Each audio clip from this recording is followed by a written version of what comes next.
Queridos irmãos, eu vos cumprimento com a paz do Senhor. Sou grato a Deus por estar aqui convosco essa tarde. E eu gostaria de ler um versículo da palavra do Senhor.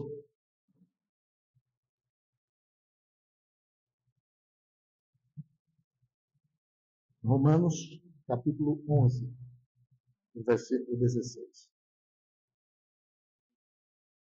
Romanos 11, 16.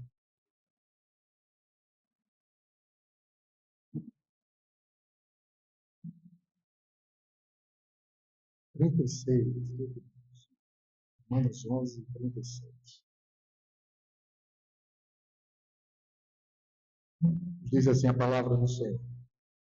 Porque dele, por ele, para ele são todas as coisas, glória, pois, a ele eternamente. Amém?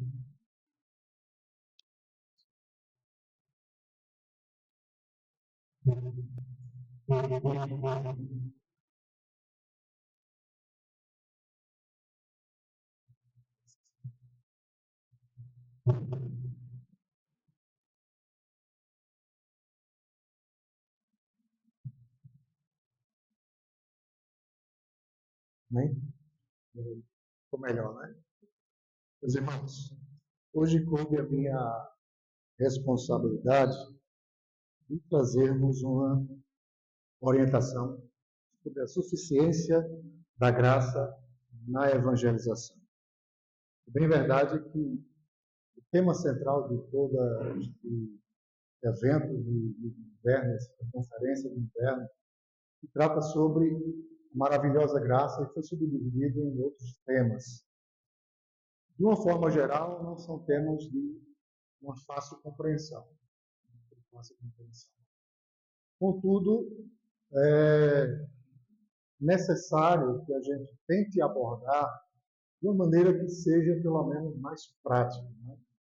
Eu, por exemplo, aqui eu vou tentar voltar para o texto de uma maneira mais didática, uma vez que eu sempre compreendo que a forma divisões didáticas, elas talvez sejam mais fáceis da gente assimilar o conteúdo, também diante da dificuldade que o tema exige de nós. Então, eu vou usar aqui um termo para dividir essa palestra para que a gente compreenda melhor, certo? Em 3 etapas. A primeira delas é a responsabilidade de Deus na salvação. Talvez você esteja dizendo, como é que você vai usar a responsabilidade de Deus se o termo é soberania de Deus na salvação? Eu vou dividir em 3 R's, como eu disse a vocês, para didaticamente ser mais fácil de nós assimilar.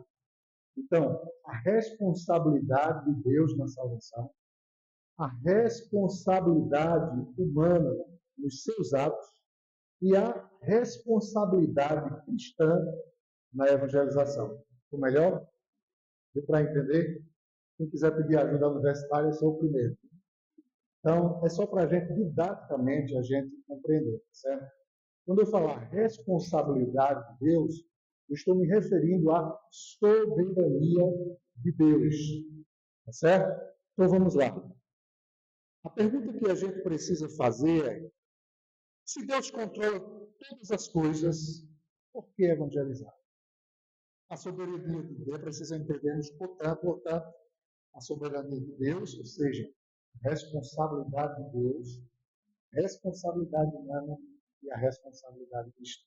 Okay? Então, vamos começar sobre a responsabilidade de Deus na salvação. Primeiro, a soberania de Deus na regeneração. O que é que acontece? Por que é que Deus é soberano na salvação? Primeiro, na regeneração, Deus elege. Atos capítulo 13, versículo 48. E creram todos que estavam quanto ordenados para a vida eterna. Na soberania de Deus na regeneração, Deus elege, repetindo, Atos 13, 48. E creram todos que estavam quanto ordenados para a vida eterna. Diz o texto aí? que foram ordenados para a vida eterna. Todos quantos foram ordenados para a vida eterna? Foram elegidos, foram eleitos para a vida eterna. Segundo a responsabilidade de Deus com relação à regeneração, diz que Deus chama pela sua palavra. 1 Coríntios 1 e 21 diz: aprove a Deus salvar os que creem nele pela loucura da palavra. Aprove a Deus salvar os que creem nele pela loucura da sua palavra. Deus chama pela sua palavra. Terceira verdade da responsabilidade de Deus na salvação é que Deus regenera. 1 Coríntios 2 e 14 nos diz assim: o homem natural não compreende as coisas do Espírito de Deus. Por que ele não compreende? Porque para que ele passe a compreender, ele precisa passar pelo processo da regeneração. E isso só Deus e exclusivamente Ele faz. Não há possibilidade de um homem responder por si só a isso. Um exemplo muito claro, nós podemos citar, e aqui eu também cito depois, no novo nascimento, quando ele tem um encontro com Nicodemos. Ele diz muito claramente: importa a sede dele. É o processo da regeneração e que só vem através do chamado de Deus. Terceira, quarta responsabilidade de Deus na obra da regeneração é que Deus também ele dá a fé. Lembrando aos irmãos, eu estou usando o termo responsabilidade de Deus por questões didáticas. E soberania de Deus. Cada vez que eu quiser dizer responsabilidade, eu estou me referindo à soberania de Deus. Eu usei a expressão por questão didática. Responsabilidade de Deus, responsabilidade humana e responsabilidade cristã na evangelização. Então, Deus dá a fé. Filipenses 1,19 diz: porque a vós foi concedido, em relação a Cristo, não somente crer nele. Literalmente, ele está dizendo: Deus é que provém a fé no coração do homem. Ainda que essa fé seja a fé comum. Comum é a graça comum, não é, pastor? A todos os homens. É Deus que coloca, é Deus que dá a fé ao coração. A quinta verdade que o texto nos dá é que Deus também produz o arrependimento. Em outras palavras, Deus é quem dá o arrependimento ao homem. Diz aí em Atos 5:31.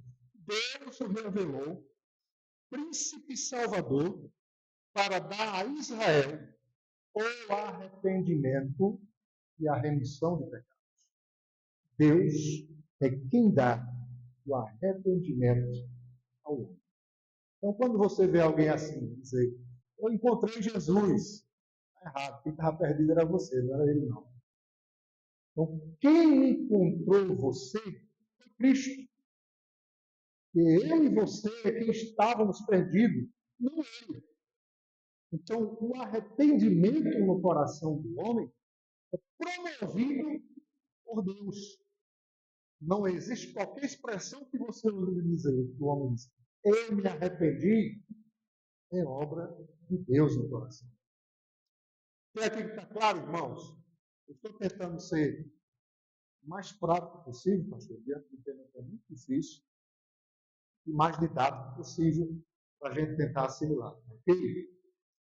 Segundo, com relação à responsabilidade de Deus, a gente pode falar sobre a soberania de Deus em operação.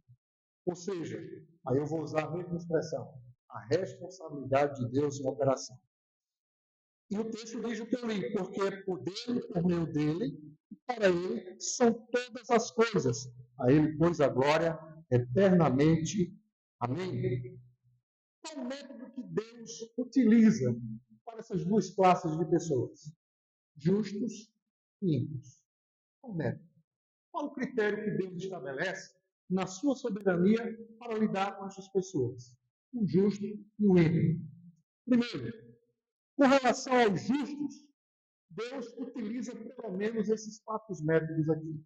Primeiro, Deus exerce sobre seus eleitos uma influência vivificante.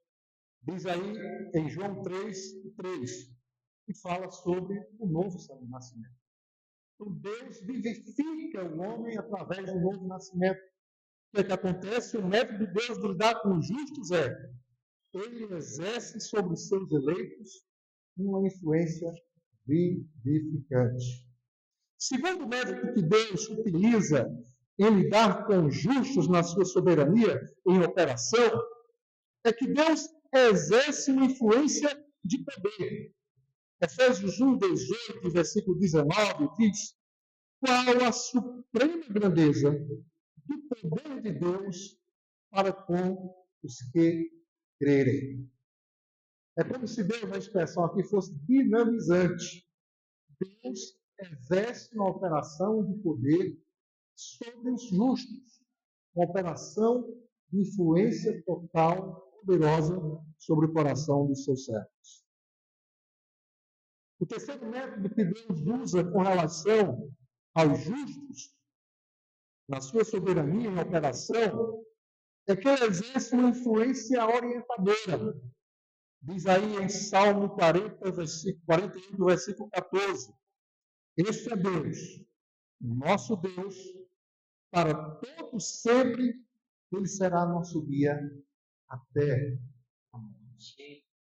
Para todo sempre, ele será nosso guia até a morte. Deus exerce a sua soberania em operação como influência orientadora sobre os justos.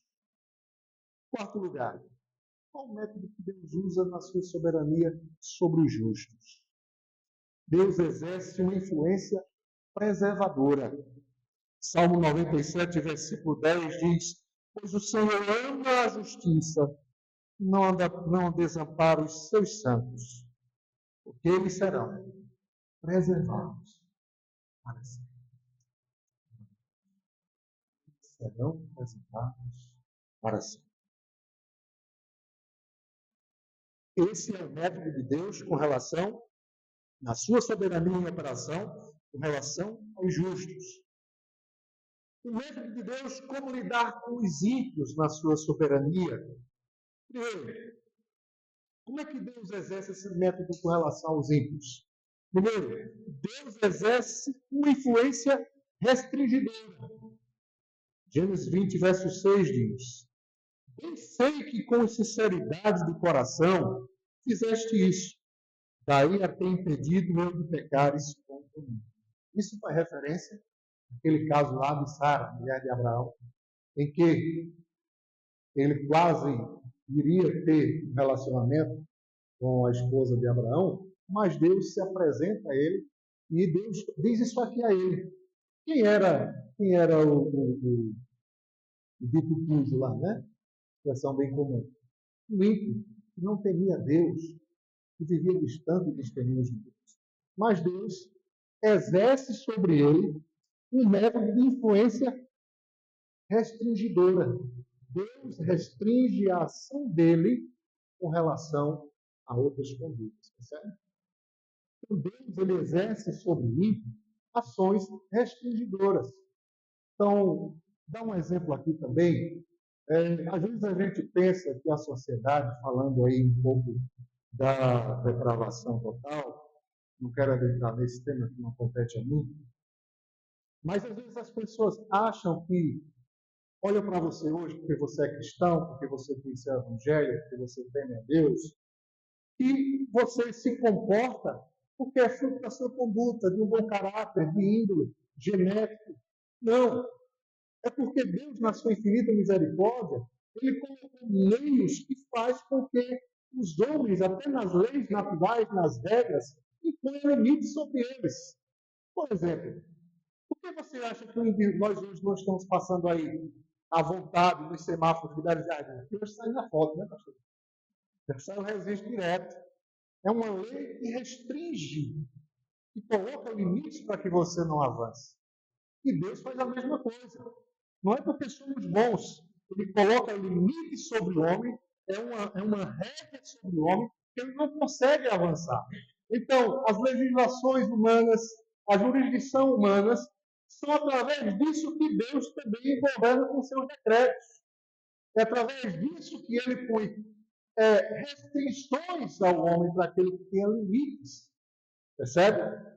Segunda verdade, que o texto que podemos tirar ainda como método de Deus lidar com os ídolos, é que Deus exerce sobre eles uma influência abrandadora. Isso é, dispor contrariamente inclinações naturais. Um exemplo disso é Gênesis 39, verso 3 e 4. É que José achou graça no caso de Potifar, diz lá o texto, que José achou graça perante os seus olhos e ele colocou tudo nas mãos de José.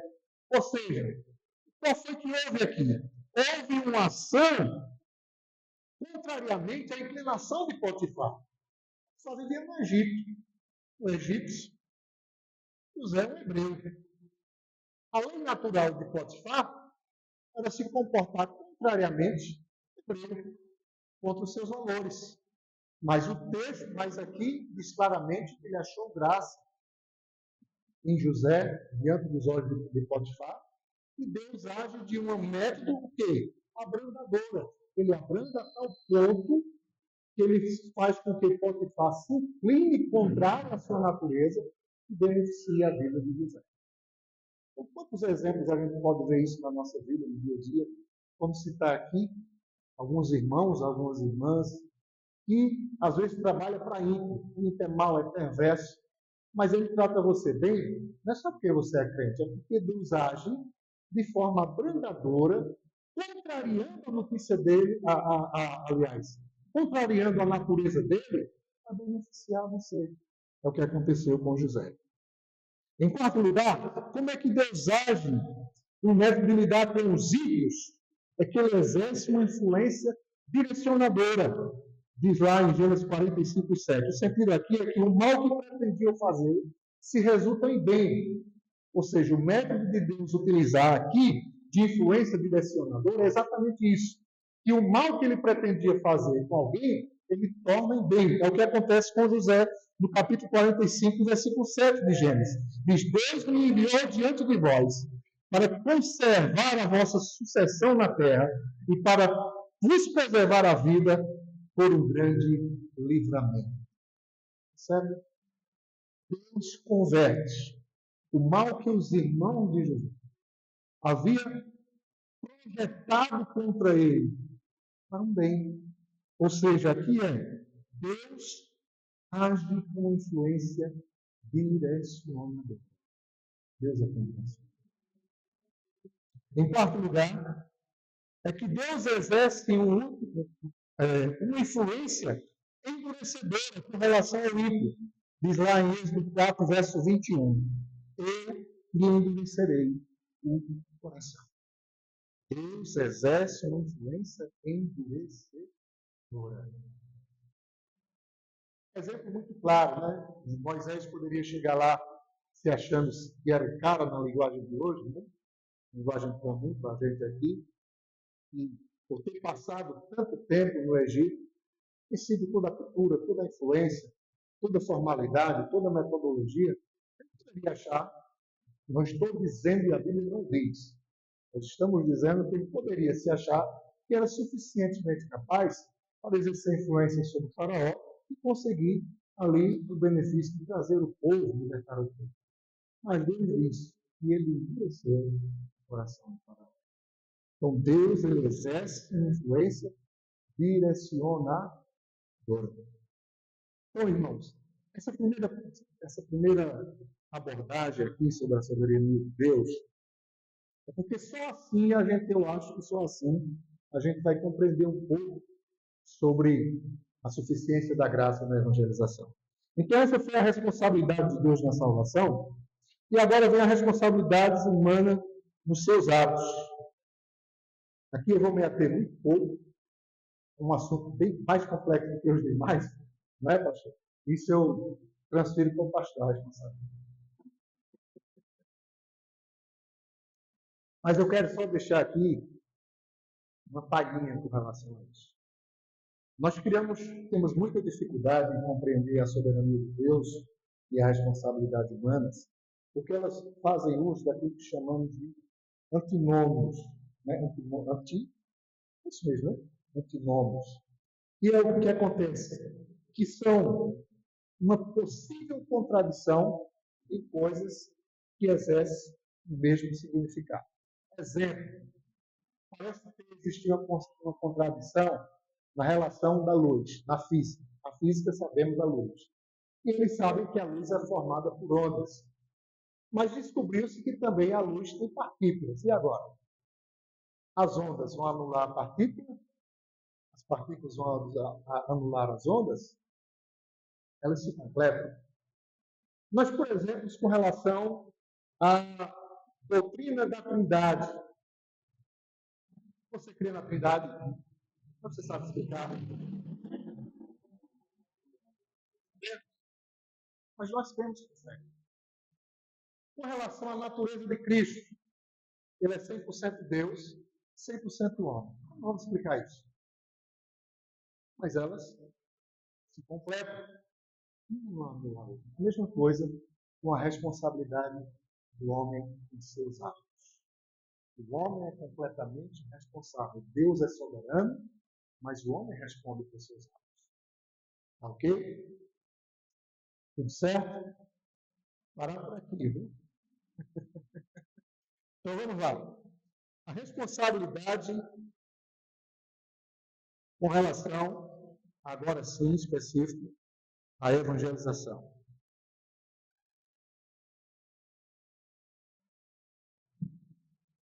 E aí, eu pego como referência um grande expoente do Evangelho da igreja, que é o apóstolo Paulo, porque ele se destaca como grande missionário, como grande evangelista, como grande apóstolo na obra do Senhor.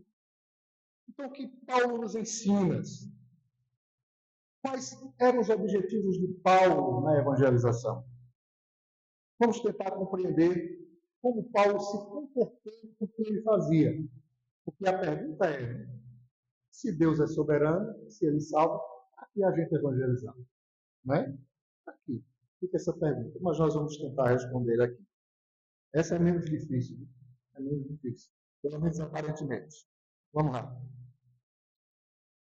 O objetivo de Paulo na evangelização. Primeiro, para Paulo, ele evangeliza como um representante comissionado por Cristo. Ou seja, para Paulo evangelizar como representante comissionado de Cristo, diz aí em 1 Coríntios 1,17, porque Deus me enviou Cristo não para batizar, mas para pregar o Evangelho.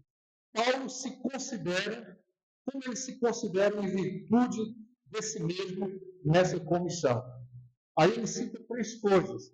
Diante desse chamado de Deus para evangelizar, como é que o apóstolo Paulo se considera? Como ele considera a si mesmo? Primeiro, ele considera-se como dispenseiro de Cristo. 1 Coríntios 4:1 diz: assim, pois, importa que os homens se comportem como ministros de Cristo e dispenseiros dos mistérios de Deus. Ele é um dispenseiro de Cristo. Segundo, ele se comporta como arauto de Cristo. Em 1 Timóteo 2,7 diz: para isto fui designado pregador, o arauto. O sentido aí de arauto, o substantivo é querix, arauto, que faz declaração em público. Em 1 Coríntios 1:23, que eu citei anteriormente, o verbo é querixo e não querix. E diz lá, nós pregamos a Cristo crucificado. Ele fala aqui agora da atividade do arauto. Já em Coríntios 2:4, ele usa o substantivo querigma, minha pregação. Ele agora fala da mensagem proclamada. Então, Paulo fala sobre o arauto, a atividade do arauto e ele fala sobre a mensagem do arauto. Ele fala sobre o arauto, como ele fala sobre a autoridade do arauto, e ele fala sobre a mensagem do arauto.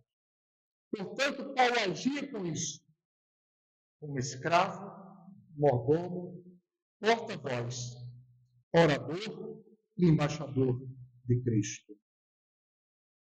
O que Paulo pretendia e como ele ensinava isso. Irmãos, estão acompanhando? Dá para entender? Se eu estou sendo rápido, está tendo dificuldades, irmãos, eu compreendi e eu vou tentar ajudar.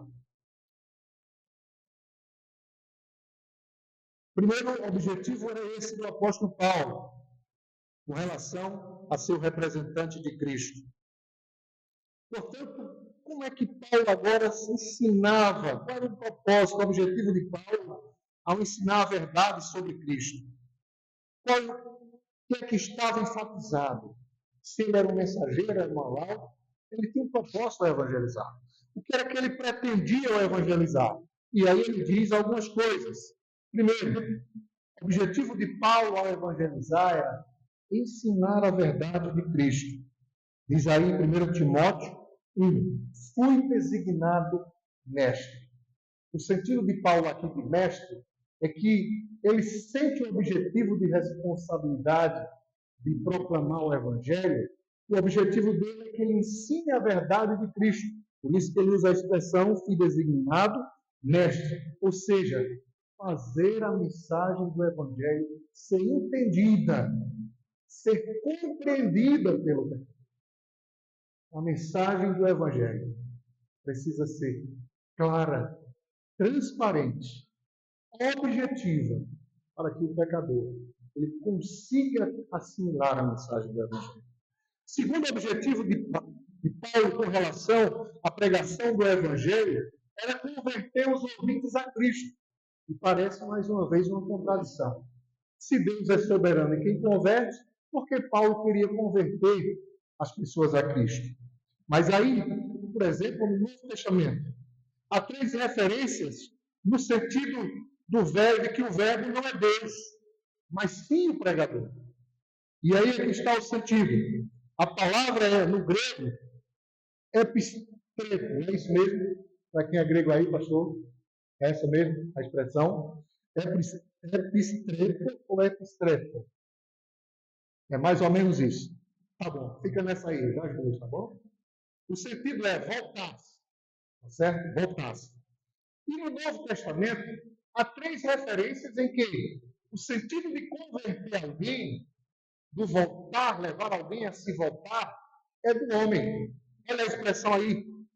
Primeiro, acerca de João Batista, o anjo disse em Lucas 1,16: ele converterá muitos dos filhos de Israel ao Senhor, seu Deus.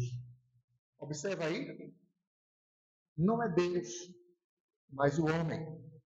Segundo, acerca do desviado da fé, Tiago disse, Tiago 5,19: irmãos, se algum entre vós tem se desviado da verdade e alguém o converter, saiba que aquele que o fizer converter do erro do seu caminho, um pecador salvará da morte uma alma e cobrirá uma multidão de pecados. Ele usa 2 vezes a expressão.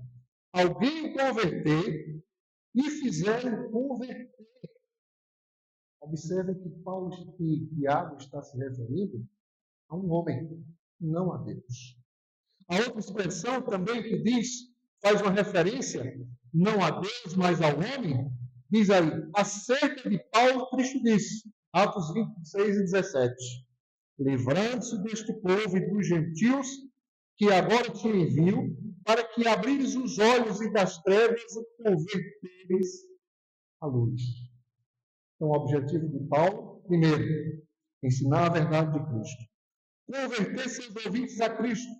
Porque aqui o sentido de converter não é que ele vai convencer, mas o sentido é dele levar, se esforçar para aquela pessoa ouvir a mensagem. A responsabilidade nossa está aí, em que nós somos responsáveis A graça de Deus é suficiente? É. Mas cabe a nós a responsabilidade de sermos arautos, de sermos mensageiros, de termos a mensagem de Deus. E de, consequentemente, com relação a isso, nós levarmos as pessoas a se renderem, a se converterem a Cristo. Ele nos desempenhou esse papel. Amém, meus irmãos? Finalmente, o que a gente aprende com essas coisas? O que a gente pode ver tudo isso e imaginar que a graça de Deus, a suficiência da graça soberana de Deus, ela anula a evangelização. Mas não. Primeiro, a graça soberana de Deus não compromete a evangelização. Paulo foi claro aqui. A graça soberana de Deus não compromete a natureza da evangelização. Segundo, a graça soberana de Deus não compromete a necessidade da evangelização. Não compromete a natureza, não compromete a necessidade. O mundo necessita de ouvir a pregação do Evangelho. O mundo carece. O mundo precisa ouvir a mensagem do Evangelho. Até porque, você sabe quem é escolhido? Sabe quem é escolhido, sabemos? Não. É um ponto certo para nós. Mas como é que eles virão? Porque eles ouvirão a mensagem do Evangelho. E ao ouvir a mensagem do Evangelho, por isso que a soberania da graça de Deus, ela não anula nem a natureza da evangelização, nem anula a necessidade da evangelização. Mas também ela não compromete a urgência da evangelização. Não compromete. É urgente que nós evangelizemos. Preguemos em tempo e fora de tempo. Então, percebe que elas sempre estão ali, né, pastor? Não é o exemplo, pastor, da linha do trem, né? A linha do trem, né? Estou andando lá no finito, assim. Um outro exemplo, outra aplicação que nós podemos tirar sobre isso, é que a graça soberana de Deus também não compromete o convite do homem.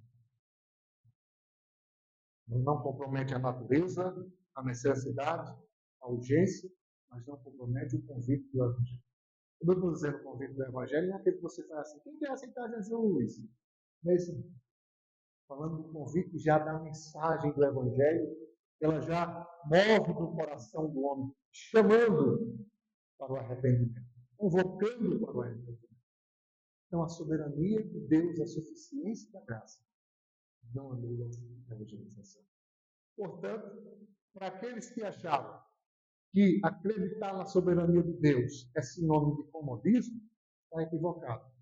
Não compreendeu a mensagem da soberania. Não. Pelo contrário, nós temos que atuar mais e mais, pregando, exercendo o nosso papel de sermos arautos, no sentido é mensageiros de Deus, para proclamar o Evangelho. Amém, meus queridos?